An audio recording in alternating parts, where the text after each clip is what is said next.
Okay, Parshas Beha'alosecha.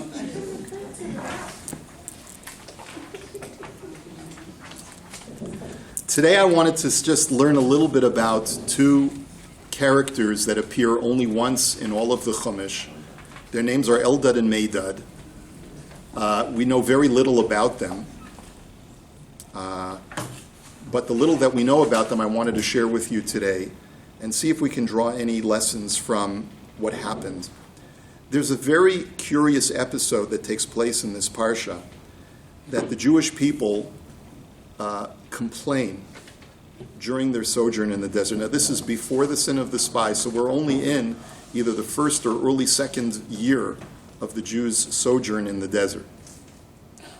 And they're just starting to get used to this existence of having to schlep through the desert. And it's understandable if they are not an easy people to lead, because it's hard enough, just to have a congregation where everyone comes to shul. Can you imagine having a traveling congregation that everyone has to live together and everyone has to schlep together through the desert? I mean, Moshe Rabbeinu's task must have been very, very difficult. And so at one point, he turns to Hashem. He says, these people they're kvetching, they're complaining, they want meat, they're not happy with the mun. It's inconceivable. And I can't handle this anymore. And essentially, the way that some of the Meforshim, the Malbim and other Meforshim explain is that Moshe Rabbeinu said, when I signed up for this job, I signed up as the giver of the Torah. I wanted to teach Torah. I'm not interested in cooking meals for these people. I want to take care of their spiritual needs. I'm not interested in taking care of their physical needs.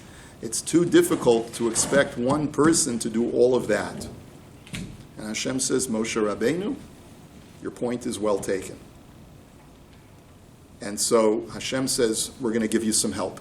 We're going to get you some help. 70 elders are going to be sharing with you the burdens of the mundane, prosaic needs of the people on a day-to-day basis. You continue to be the giver of the Torah. You're going to be communing with the Almighty and having the loftiest of lofty prophecies so that you can teach the Torah. We'll have other people take care of, we'll get you a bunch of assistant rabbis and they'll help take care of all of the other problems. So the Torah says, God tells Moshe, gather 70 elders. And you're going to stand in the middle of a circle right in front of the Ohel Moed, the tent of meeting.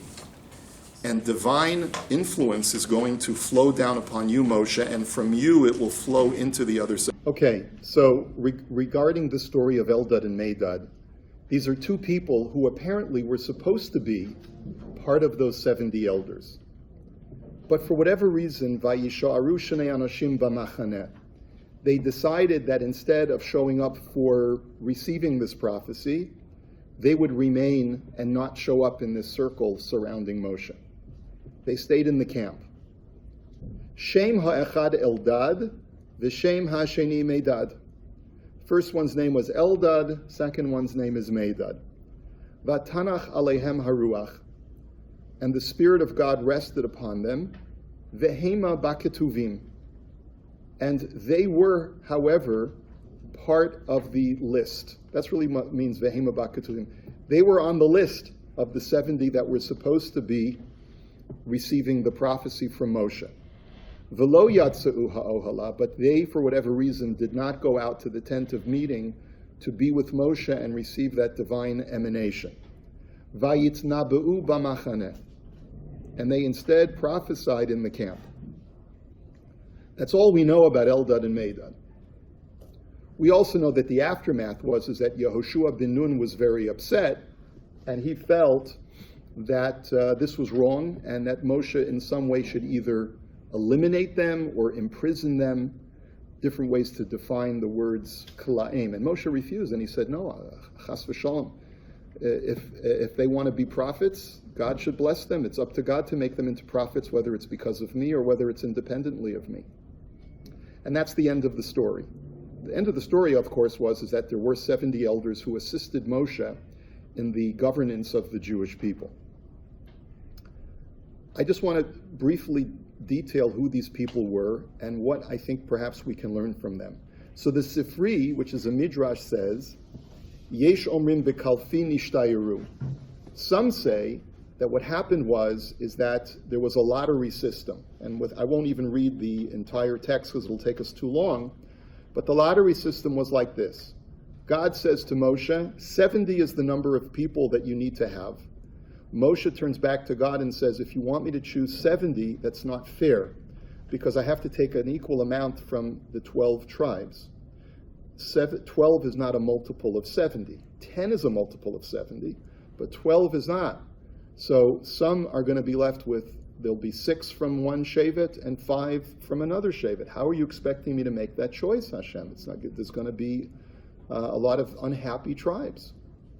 So Hashem said, your point is well taken, and therefore we're going to take a lottery. You know, if you take 12 times 6, you get 72. So God said, take 72 pieces of parchment, on 70 of them write the word zaken, which means elder, and 2 of them leave blank. Put them in a box, and then have 72 of these elders that you choose, 6 from each tribe, come forward, and have each one take a piece of parchment. And whoever has the word zaken will be one of the Shivim Zakenim. Whoever's the 2 unfortunate souls who pick up the blank parchment, they'll be sent home. You'll tell them nice words, you'll console them, but at the end of the day, they will not be one of the 70 Zakenim. Okay?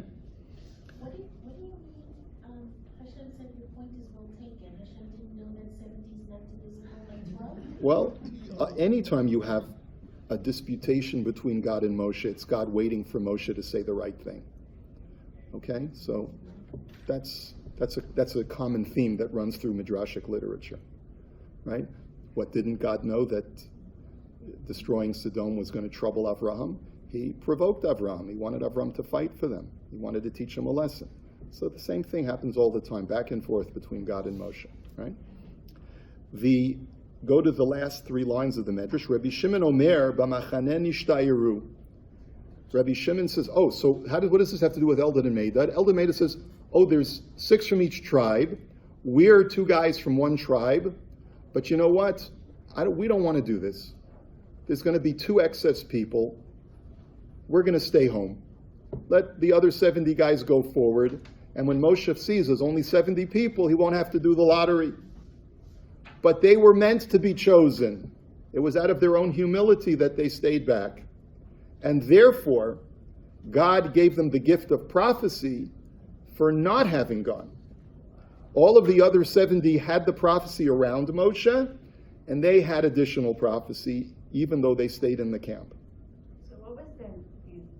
Did you mention the names? Eldad and Medad. Right here. There you go. So Rabbi Shimon Omer b'machaneh nishtayru lefi sharu et Moshe shemivareh lo hazakenim. And Rabbi Shimon says, sort of perhaps slightly differently, he says they just stayed in the camp. They noticed that Moshe was choosing elders. And Amru ein anu kedai ligedula zu. They said, we know that we're leaders of our tribe. Moshe is going to invariably try to seek us out, but we feel unworthy. Halchu v'hitminu et atzmam. So they went and they hid when they heard that Moshe was coming. We're not worthy. So Amar lahem hamakom atem atetem et atzmechem ani agadel etchem yoter mikulam. So God says to them, you diminished yourselves, you felt you were not worthy. We will reward you by giving you prophecy that is greater than all of the other 70. Now, in what way was their prophecy greater than all of the other 70? So take a look at the next text, Bamidbar Rabbah, another Midrash. The Midrash identifies 5 aspects of their prophecy that was greater than the other 70 elders. In 5 respects. Number 1, Hazakenim lo nitnabu elo lemachar, aval elu nitnabu al mesha atid besof mem shana. The elders only prophesied about what was happening in the immediate future, for tomorrow. But they prophesied what was going to happen at the end of 40 years, because as we'll see, one of their prophecies was Moshe is going to die before entry into Eretz Yisrael, and Yehoshua is going to bring us in, which was really a tremendous novelty for the Jewish people. When they heard that, that was a big shocker. And they heard that from Eldad and Medad. Because up until now, they assumed that they were going into Eretz Yisrael together with Moshe Rabbeinu. Once they hear from Eldad and Medad, oh, Moshe is going to die before we make it into Eretz Yisrael, and Yehoshua is going to take us in. What was the point of that? We'll see. Number 2. Hazikenim lo nichnasu la'aretz avel Eldad u'Medad hu Eldad ben Kislon u'Medad ze Kemuel ben Shiftan. The other elders didn't survive the 40 years. They died in the desert. Eldad and Medad made it into Eretz Yisrael, and their names are listed differently from Eldad and Medad. Their names, as listed in the book of Yehoshua, are Eldad ben Kislon, who Eldad ben Kislon, and Kemuel ben Shiftan. Those are their names. Number 3, Hazikenim lo nitparshu shemotan. The other 70 elders are not identified by name, and Eldad and Medad get credits in the story. Number 4, Hazikenim nifseka nevuatan. Their prophecy at some point came to an end, whereas Eldad and Medad had incessant prophecy for the rest of their lives. And finally, number 5, Shahaya Mishel Moshe, Shene'amar ben ve'atzalti min haruach asher alecha. The other 70 elders received their prophecy only via the conduit of Moshe Rabbeinu. That God said, I will take some of your spirit, Moshe, and I will pass it on to the 70 that are surrounding you. Aval elu hayta ruach nevuata min hakadosh baruch hu. But Eldad and Medad's prophecy did not come via Moshe, but rather was a directly served to them from God. Vatanach alehem haruach, and it rested upon them directly. And then the Medrash says, V'im tomar, maybe you'll think, Hazikenim shaitan nevuatan mishel Moshe, shema chaser Moshe min nevuato klum. Don't think that because the 70 elders received their prophetic powers from Moshe, that they therefore sort of drained off some of Moshe's power source of prophecy. Didn't work like that. Because mashal lama hadavar doime, lener shahaya dolek v'hidliku mimenu kama nerot, v'or delikato lo chiser. Because Moshe's power was like a candle that lights other candles. Just because one candle lights other candles does not mean that the original candle loses any of its flame. It just shares its flame with others. So, Afkan Moshe mishalo lo chiser klum. And therefore Moshe lost nothing by passing over his power of prophecy to the other 70. And therefore Shenamar, and that's why shortly after this story, the Torah tells us, V'lo kam navi od b'Yisrael k'Moshe, that really that's at the end of the Torah. There was no other prophet like Moshe, but really at the end of Parshas Beha'alosecha, the Torah makes a point of saying that when God chastised Miriam and Aharon for speaking Lashon Hara about Moshe, God said there's no one like Moshe in his power of prophecy. There is no one like him. So he is a superior prophet even after he passes from his prophetic powers onto the other elders. Okay. So we see that Eldad and Medad were very humble, but they surpassed all of the other 70 in their power of prophecy. We still haven't read about what exactly their prophecy is, at least not inside. And now we're going to see our final text for today, which is from Targum Yonatan ben Uziel, who is a Babylonian Tana, who writes in Aramaic the translation of the entire Chumash, and adds many, sometimes very mystical ideas, midrashic ideas.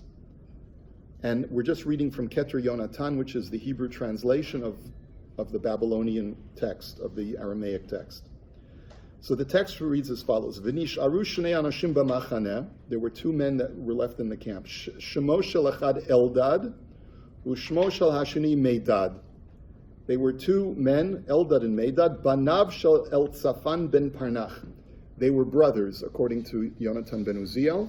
They were both the sons of Eltsafan ben Parnach, sheyalda lo Yocheved bat Levi bizman shegirsha Amram ba'ala v'niseit lo, ad shelo yalda et Moshe. Something astounding, he says. You remember that story that Amram divorced Yocheved? Well, Yocheved got remarried in the interim. And she married a man named Eltsafan ben Parnach, and she had 2 children with him, Eldad and Medad. So they were Moshe's half-brothers, according to this midrash. So why was Amram allowed to marry her again? That's a great question. The simple answer is it was before the Torah was given. You can ask this very basic question. Yocheved was Amram's aunt. How can you not allowed to marry your aunt according to the Torah either? Right? So it's before the Torah is given, before the mitzvot are given. Okay? Vatishre alehem ruach nevuah. So they received the prophecy. Eldad haya mitnabe ve'omer, hine Moshe ne'esaf min ha'olam, v'Yehoshua bin Nun misharet ha'machaneh omeid min acharav umanhig ha'am beit Yisrael umevi otam la'eretz ha'kenani umanchil ota lahem. So Eldad's prophecy was that Moshe Rabbeinu was going to die. Yehoshua, who is the misharet ha'machaneh, who ministers unto the camp, he is going to take Moshe's place. He is going to lead the Jewish people into Eretz Yisrael and will create this, will inherit the land. He will basically conquer the land. That was Eldad's prophecy. Medad haya mitnabe ve'omer, hinei salvim olim min hayam u'mechasim kol ha'machaneh shel Yisrael v'yiyeh lehem lekishlon. Medad's prophecy was more immediate. The people have been crying out for meat. They don't like the man. What God is going to do is he's going to cause a huge swarm, if that's the right word for birds, a huge swarm of quail that are going to fly in from the Mediterranean. They're going to all drop from the sky onto the Jewish people, and that's where they're going to get their meat supply from. However, it will be for them as a kishlon. It will be their downfall. So that was their prophecy, because as we know, the people who were sinful and complained and questioned God ate from the meat of the quail and they died. But then both of them, in unison, had a third prophecy. So we've got the prophecy of Moshe dying, we've got the prophecy of the quail, and now there's a third prophecy that they both had in unison. Hinei melech olem min haaretz shel Magog, b'sof hayamim. There's going to be a king who's going to emerge at the end of days. He's going to come from a territory called Magog. Va'osef melachim koshrei ktarim v'ganralim lobshei siryonim. He's going to gather kings who are adorned with their crowns, as well as generals who are adorned with their armor. V'chol ha'amim yishma'u lo. All of the other nations will listen to him as the sort of the leader of all of the enemies of the Jewish state. V'orchim milchama ba'aretz shel Yisrael al b'nei hagalut.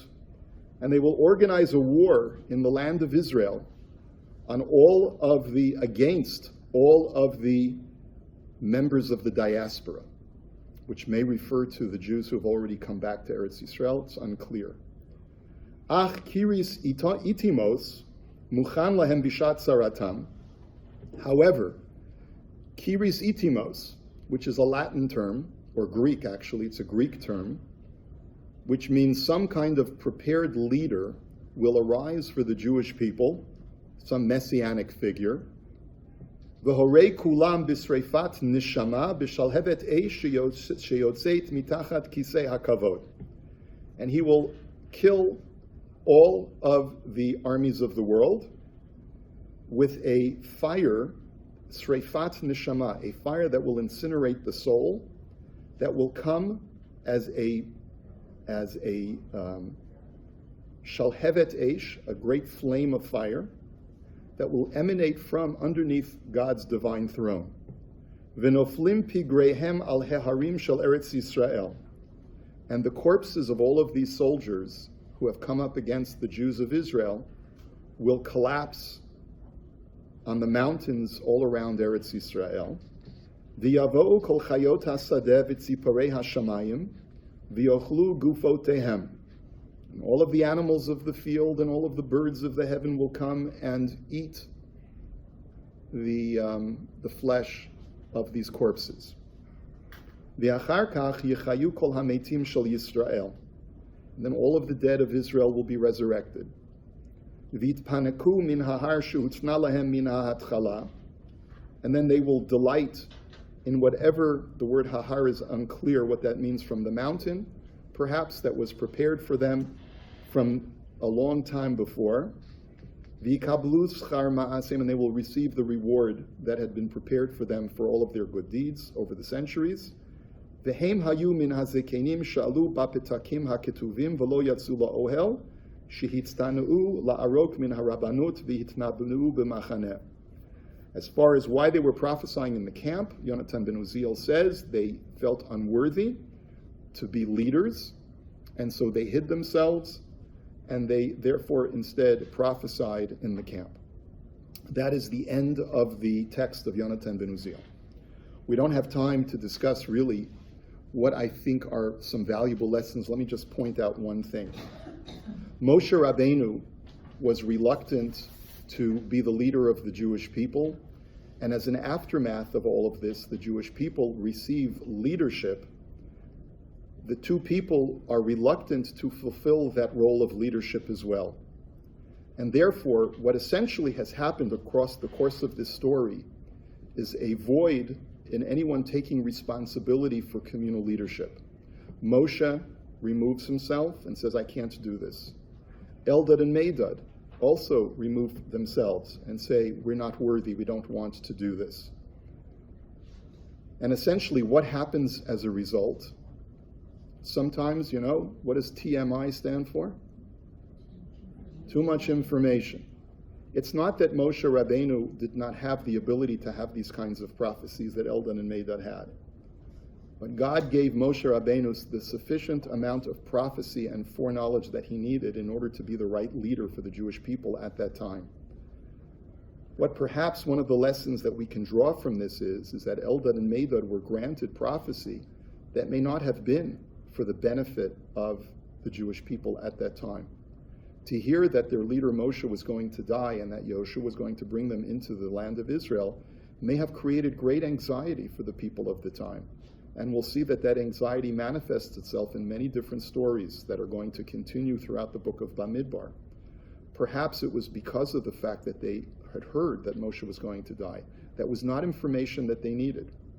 But as it was information that they were supplied with, perhaps as a direct result of the leaders not stepping up and taking proper responsibility for the governance of the people.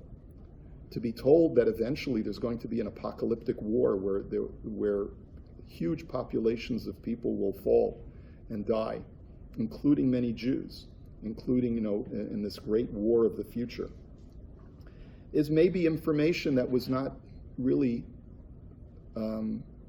appropriate or helpful for the Jewish people of the time.